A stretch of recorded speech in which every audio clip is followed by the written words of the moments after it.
anak-anak, untuk materi pembelajaran hari ini itu kita belajar tentang kegiatan ekonomi di Indonesia.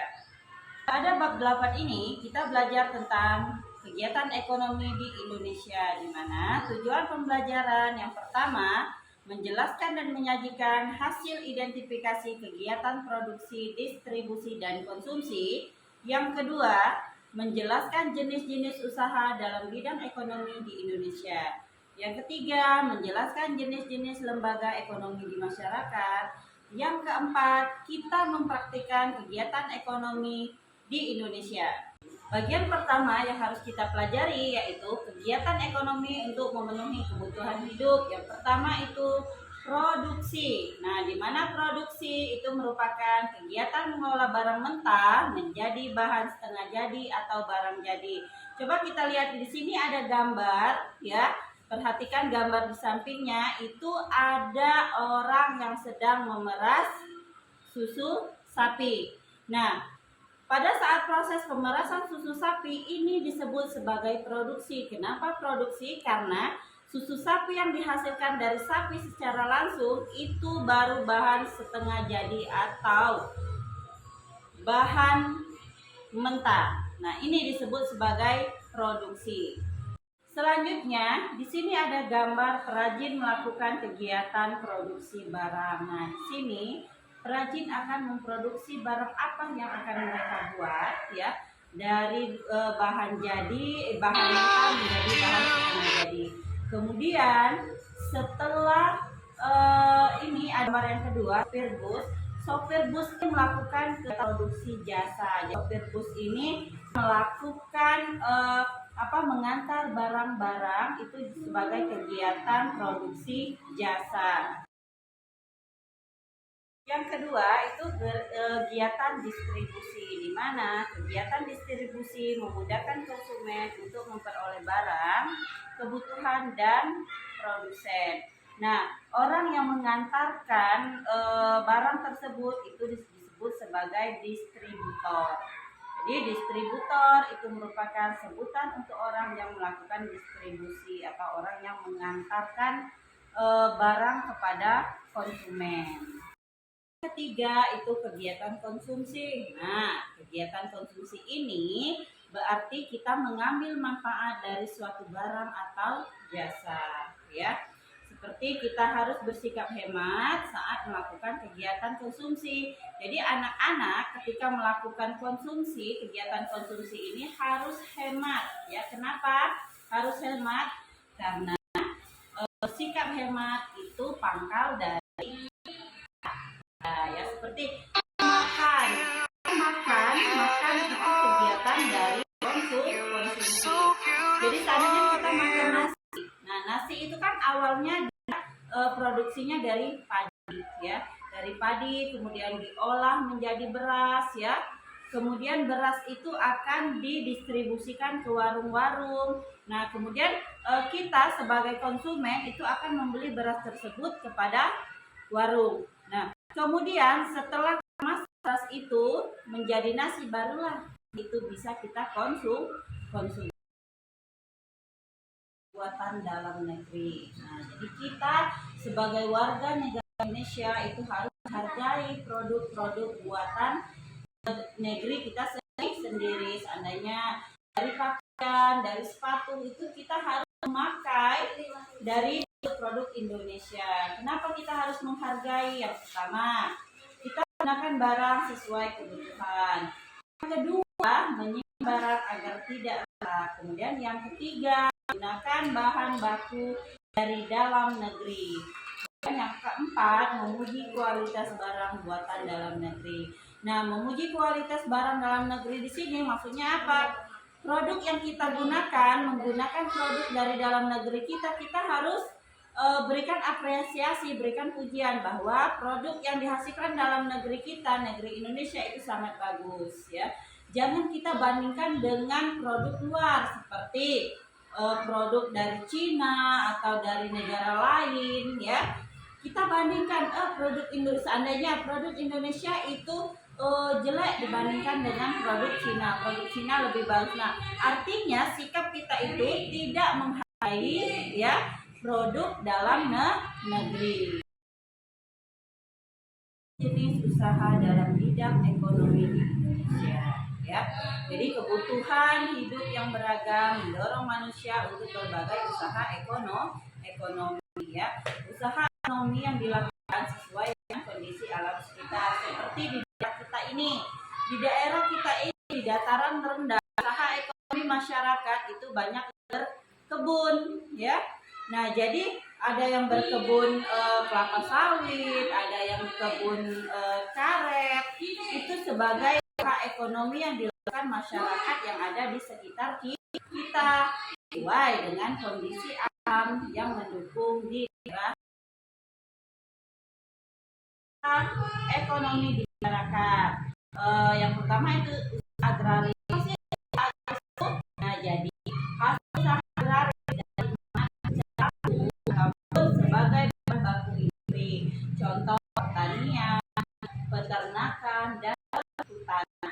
Kalau pertanian, masyarakat di sekitar musim asin ini juga banyak yang melakukan pertanian seperti menanam padi, ya, menanam padi, kemudian ada yang menanam kopi, ada yang menanam lada, ya, itu usaha agraris dilakukan di masyarakat. Kemudian, ya, ada peternakan. Peternakan yang dilakukan masyarakat yang di sekitar kita, ada yang ternak, ada yang ternak sapi, ya, ada yang ternak bebek, ya. Dan itu perhutanan. Kalau hutan itu biasanya diambil kayunya. Untuk apa kayu-kayunya dari hutan itu? Untuk membuat perawatan hutan.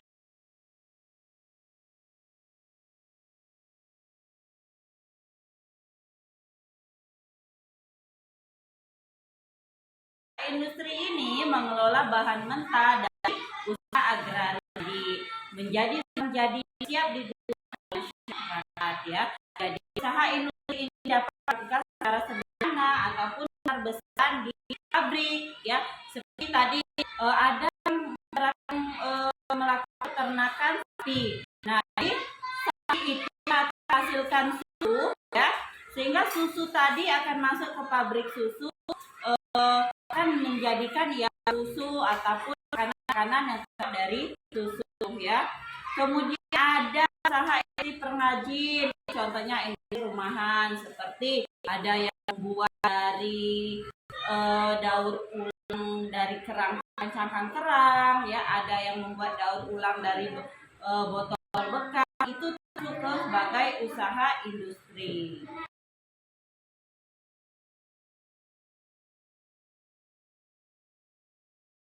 Perdagangan. Apa sih yang dimaksud dengan usaha perdagangan? Jadi, perdagangan di sini membeli sesuatu barang atau jasa, kemudian dijual kembali dalam usaha perdagangan. Ya, seperti ya contohnya di sini ada transportasi seperti gambar kereta api. Nah, jadi kereta api di sini termasuk usaha jasa di bidang transportasi. Kenapa? Karena pemerintahan kita itu membeli kereta api tersebut untuk dijadikan sebagai usaha jasa di bidang transportasi. Kemudian ada usaha perdagangan barang di warung. Nah, di warung-warung itu barang-barang yang ada di warung, si pemilik warung itu akan membeli barang-barang, ya, sesuai yang mereka inginkan. Kemudian barang-barang tersebut dijual kembali masyarakat sekitar. Nah, warung termasuk sebagai usaha perdagangan ekonomi. Nah, usaha di sini ada usaha perorangan. Apa sih kelebihan usaha perorangan? Pertama, usaha dapat dikembangkan sesuai keinginan. Kemudian, kedua, keuntungan dinikmati sendiri karena kita perorangan, hak sendiri, milik kita sendiri, ya. Jadi keuntungan yang kita miliki itu untuk kita sendiri, ya. Kemudian yang ketiga, pengambilan keputusan cepat dilakukan. Seperti dalam usaha perorangan kita mau melakukan apa, saat ada ide-ide baru, itu langsung ide yang timbul itu langsung kita laksanakan tanpa kita melakukan musyawarah dengan yang lain. Kenapa? Karena itu usaha milik kita sendiri ya. Kemudian kekurangan dari usaha perorangan ini yang pertama modal dan kreativitas terbatas. Kenapa? Karena milik kita sendiri, jadi modal apapun yang kita miliki ya, itu harus kita usahakan untuk usaha kita sendiri. Kenapa terbatas? Karena seseorang memiliki modal yang berbeda-beda ya. Kemudian kreativitas mengembangkan usaha kita itu kita terbatas idenya. Kenapa? Ide dan kreativitas berasal dari sendiri ya. Kemudian yang kedua, risiko dan kerugian usaha ditanggung sendiri. Kenapa kita tanggung sendiri risiko dan kerugian? Karena usaha ini kita sendiri ya. Pegang asongan contohnya. Nah, jadi pegang asongan itu pasti secara nipu atau perangan.